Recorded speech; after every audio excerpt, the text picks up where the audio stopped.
Hey everyone, welcome back. So I'm finally going to go through this substantial pile of pickups with you. These have been trickling in over time. It's just been a while since I've done a good pickup update. Some of these I'm really excited about. Before we get into that, I'll share something quick with you guys that maybe it's obvious and old news to most of you, but I've never noticed anybody else doing it, and I think it's pretty slick. So storage, if you got a bunch of these white boxes like you probably do, if you're anything like me, you end up reorganizing cards within these boxes like a lot. So as my collection grows and as I get rid of cards I don't care about, as I get new cards that I do want to have in the personal collection, I find myself taking portions of the collection out of one box, moving them into another. And if you write on the ends of the boxes so you can tell what's in them, you're scribbling stuff out. If you write in pencil, you're trying to erase it, which never works. You can just get new boxes all the time, I guess. But, I'm cheap, so I don't do that. So let's say, for example, you took a piece of this clear packing tape.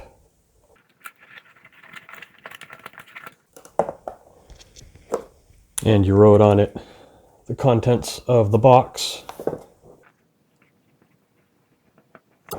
Junk wax. Bit of a derogatory term, but I'm okay with it. I love me some junk wax. Now let's say some time goes by. Our packing tape label no longer reflects the contents of the box.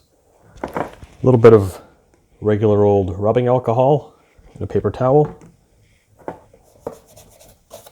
And you can wipe it off of there. You want to be a little more careful than I was there and try not to soak the cardboard. Not that it really matters. I mean, it dries off pretty quick, but it'll sort of discolor it around there.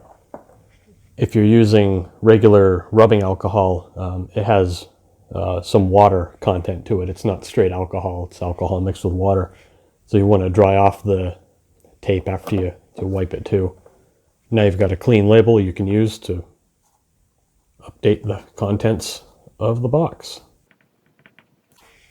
Like so. Anyways, on with the point of all this. So we'll start with some Conseco cards here.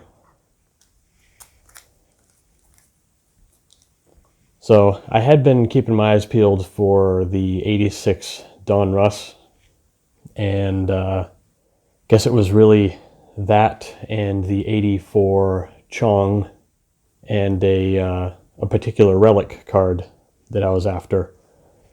Somewhere along the way I decided, why don't I just get all of the 86 cards of his that I can get my hands on. So I found a lot on eBay and got it for really silly cheap. And the pictures weren't the greatest. I was okay with not having pristine cards. They were way better than I expected. I definitely underpaid for these. I've got an 86 Topps Traded, which I already had. This one's actually nicer than the one I already had, which is one that I pulled out of a factory set. I mean, it was already pretty nice, but this one, and the edges around the black border there are really, really good. Also got some 86 Fleer products that I didn't even realize existed. I had never really looked much into them. The 86 Baseball's Best, the 86 League Leaders, and the 86 Star Sticker. Also picked up the 86 Fleer Mini, which is a set I had totally forgotten about, and I guess I never realized that Conseco was in that set. It's a very cool little card. I really like this one. The 86 Fleer Update. And I have a duplicate now of the 86 Fleer shared rookie card with Eric Plunk. So I already had a copy of that card that John from the Passes Alive actually sent me. Now I've got two of them, I guess. And also picked up the 86 Don Russ highlights. And this is one of my favorites, the 86 Mother's Cookies. Really neat card. Next up, some Tyler Glasnows. I found a lot of these on eBay for, again, really cheap, and I think he's going to do really well. He's basically listed as a common at the moment.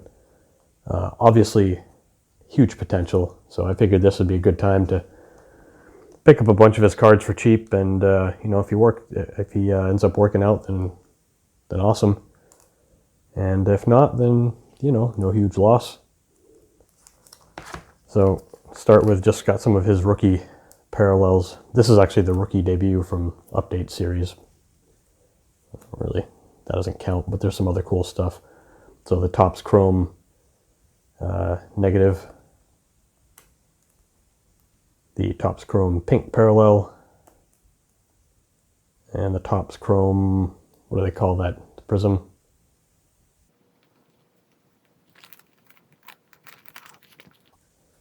And the 2017 Topps Series 1 short print.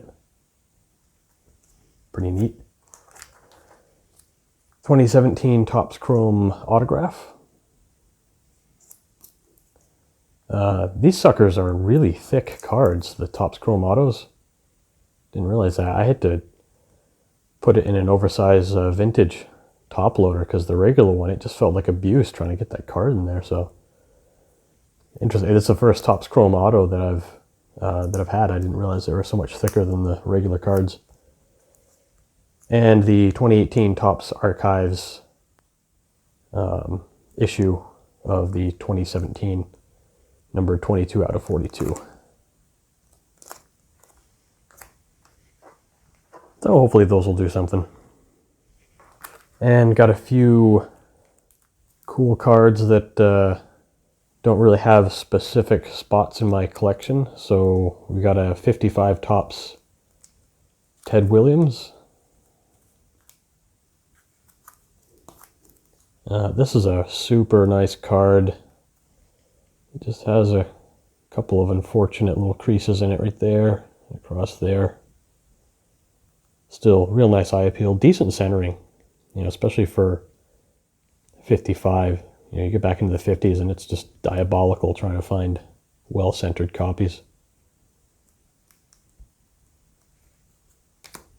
And finally got a couple of Ichiro rookies. So this is the 2001 Fleer Tradition, which, just going by pure aesthetics, which of his rookie cards look the best in my opinion, which is very subjective. This was my favorite. It's certainly not his most valuable. Would be pretty sweet to have the Bowman Chrome someday, but I'm not holding my breath on that. It's a very cool card that has that vintage look to it, which I like. Some nice thick stock. This is another eBay pickup that I got pretty cheap. The seller had terrible pictures of it, and it was in a real crummy screw-down case. It was all scratched up. So took a little bit of a gamble, and I would have been happy having the card in lesser condition than this. I was expecting that I would get a lower grade card and just continue to keep my eyes peeled for a deal and a better one. I was pleasantly surprised. This card's real nice. And another food rookie card. This is the 2001 Keebler Cookies Ichiro. This is a team set. I think they did a number of team sets back then. Now, some real interesting stuff. Some additions to the Hall of Fame rookie card collection. Got my 1956 Topps Walter Alston in real nice shape. This is not an expensive card. Hall of Fame manager. So with this one, I have all of the post-war Hall of Fame manager rookie cards, except for the 52 Topps Dick Williams. Picked up a 57 Topps Don Drysdale that is real nice, except for the printing blemishes. Some sort of issue with, hard to tell whether it was an issue with the green ink or an issue with the ink colors that were not green. Like if there is extra green ink, or if the inks that weren't green are just missing in those spots. So obviously detracts from the eye appeal, but great corners, edges, no creases. And it's not a card that I, really, really love. I'm not that crazy about Don Drysdale. He's just a Hall of Famer that I needed his rookie card. So, I'm perfectly happy to take a compromise on the condition to get a deal. And this was really inexpensive. If you keep an eye on older stuff on eBay, you may have actually noticed this one. It's hard to miss it. I mean, it's the only Don Drysdale you're going to come across with green spots on the front. I don't believe that was a common printing flaw. You already saw the 57 Topps Frank Robinson in a previous video, but I'm showing it again because it's awesome. Completely love this card.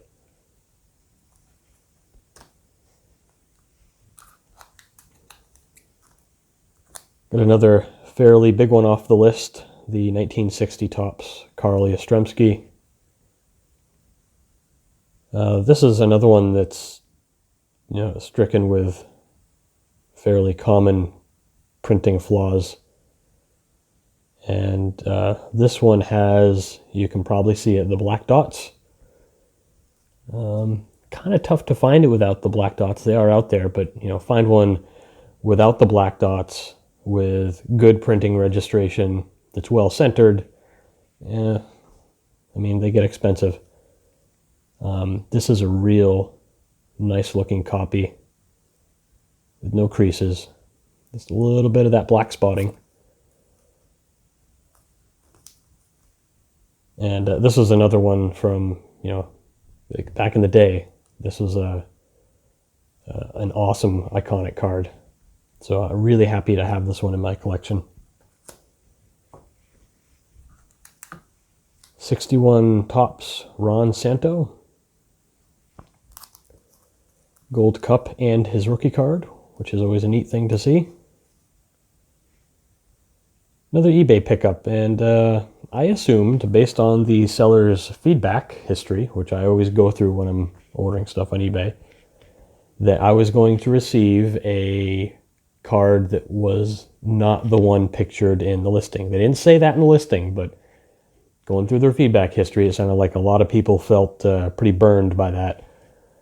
So I paid the 18 bucks for it, assuming I'd get something else, and I figured, well, if I didn't get a card that I felt was worth 18 bucks, and if you look at the book value, it's really got to be a pretty poor copy to not be worth 18 bucks. I figured I would, if it was bad enough, just message them and see if they do anything about it. Worst case, maybe try to open an eBay case for getting a different item than I ordered, but none of that was necessary. They sent me, if it's not the same card in the picture, it's certainly every bit as good. It is sharp, well-centered, no print flaws. It doesn't get a heck of a lot better than this, and I'm still staggered that I got this card for that price. Not a card I was after in good shape, not a card I care a whole ton about and that I really, really love. But I've got a good example of it. Next, 62 Topps Gaylord Perry. Decent shape. The centering is not very good, but it certainly gets a lot worse on 62 Topps if you've seen many of them. Plenty of wear on the edges. Got a little bit of a crease somewhere on it. Where is it? Maybe you can see from your angle. I really can't see it from this angle. I feel like it was maybe across one of the edges. I don't know. There's a small crease on there somewhere that I didn't notice for the first day I had it. Really neat looking card.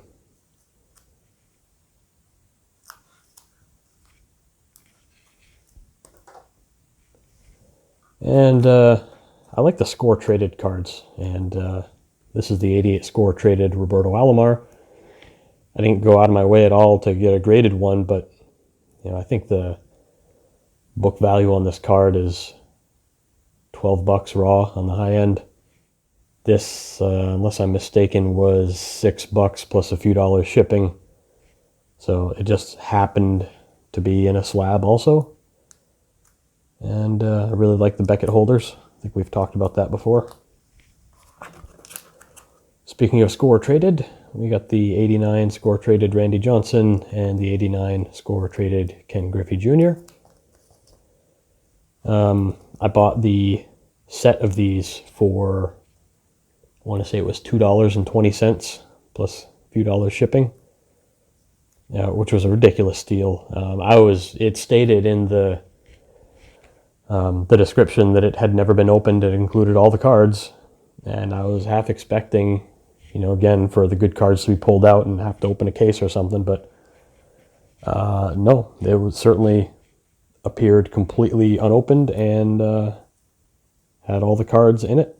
So these were the only two I was interested in. I pulled them and gave the rest of the cards to my boys.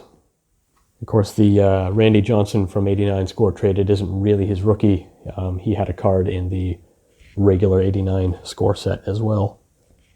We have two cards left, and they're a study in contrast. I mentioned earlier that the aesthetics, the looks of a card are very subjective. A card that looks great to one person from a design perspective, might look kind of ugly to another person, and vice versa. This 78 Topps Alan Trammell Paul Molitor is a cool card because, Paul Molitor and along with him another Hall of Famer, Alan Trammell. You don't often see two Hall of Fame rookies on the same card. In fact, this might be the only one. And, I really like Paul Molitor aside from all that. Nevertheless, I was having a hard time spending money on this card because I just dislike the way that it looks. I don't know what the ketchup and mustard color scheme, the awful quality of the photos. By the time you get down to UL Washington, the photo looks pretty good. But you start at the Klutz and the Mullet are just, they're almost not even photos. They just look terrible. You can't even see Molitor's face. It's all shadow. I don't know. I just never liked the look of this card. I like it because it's the Molitor rookie, and that's it. And the crazy thing is, I like the 78 Topps cards a lot. I love the design of them, except these multiplayer rookie cards just... Anyways, I finally picked up a copy, as you can see. I agonized for a long time. I was not going to pay any sort of premium for the card. And I was agonizing over, do I hold out for a deal on one that's in good condition, or do I just take a real beat up one for as cheap as I can find, just to have it represented in the collection? I eventually took kind of a compromise. This does not have any of the print defects that are rampant on this card. The one that John Jabs picked up recently is a good example of one of the very common print flaws on these, where you get the smudging down here. There's also, black spot issues, registration issues. Obviously, this has a centering problem. Bad enough one that I would call it a miscut. But it's got good corners and no print flaws. Yeah. So I've got that. In stark contrast to that is, again, in my opinion, one of the prettiest cards ever made. There are certainly some greats, and it's all subjective. This card is the rookie card of a Hall of Fame pitcher who holds the lowest live ball era single season ERA record and once pitched to 3 batters on a broken leg. And that's just the tip of the iceberg when it comes to his accomplishments and his undisputed dominance. Absolutely legendary pitcher. So of course, I'm talking about none other than Bob Gibson, and the card is none other than his 1959 Topps rookie card. This is the biggest, most important pickup that I've made so far in the collection. It's not my goal card, but it's so far up the list. Like maybe second or third favorite card of all time. And out of the ones I actually own, hands down, undisputed, my favorite card. Now, if I could have afforded one in this same condition, but with good centering, I'd have gone for it in a heartbeat. This is one where I spent as much as I really could on the best example of the card I could get. I feel like I got a good deal on it. It does have a little bit of surface issue. You're seeing it from a different angle than I am. So yeah, maybe you can see there's a tiny wrinkle there that goes in about 1/4 of an inch. And I had this card for a while before I noticed a small hairline crease in the corner here. But I didn't really assume I was ever going to own this card in any condition that had this level of eye appeal. Because despite the flaws, it is still a good looking card. This really has little choice but to be a great looking card. And the composition of the photo, the general design of the set, the colors specific on this card, like the colors in the photo coupled with the background color. This is just an amazing looking card. The back is nice and clean.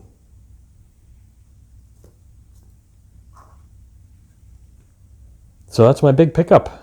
If you saw my tabletop response video from recently, then I guess that probably already spoiled it for you, because you would have noticed this card sitting out on the table, as it's absolutely on the favorites list. So out of the cards I own, I'm going to go ahead and say, well, qualifier here, out of the cards I own that are in my personal collection, that I'm keeping, we got in my opinion, the ugliest and the prettiest, all in the same pickup. In fact, I ordered both of these cards from the same vendor. Well, I think that's all I've got for you guys this time. We'll talk to you later. Thanks for watching.